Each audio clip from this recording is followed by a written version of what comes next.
नमस्ते, प्रणाम दोस्तों। राम राम बा दीदी बहनी अम्मा चाची बाऊ भैया सबसे तो प्यार भरा नमस्कार बा।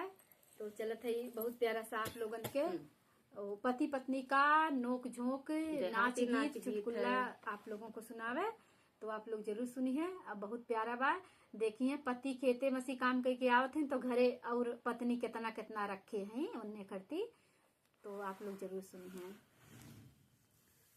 दुबराई गया बाल में ज्योति हरा, दुबराई गया बाल में ज्योति हरा, दुबराई गयो बाल में ज्योति हरा, दुबराई गयो बाल में ज्योति हरा।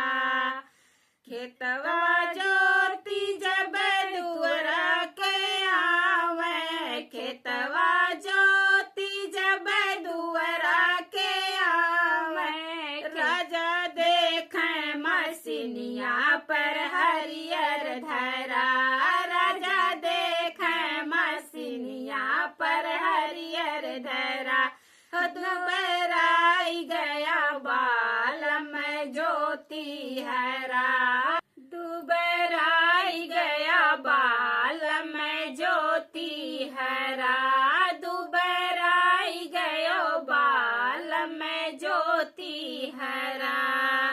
मसीनिया से उठ के अंगनवा में पहुँचे, मसीनिया से उठ के अंगनवा में पहुँचे, राजा देखे चौकिया पे बर्तन धरल, राजा देखे चौकिया पे बर्तन धरल, राजा देखे चौकिया पे बर्तन धरल, दुबराई गया बाल में ज्योति हरा, दुबराई गयो बाल में ज्योति हरा।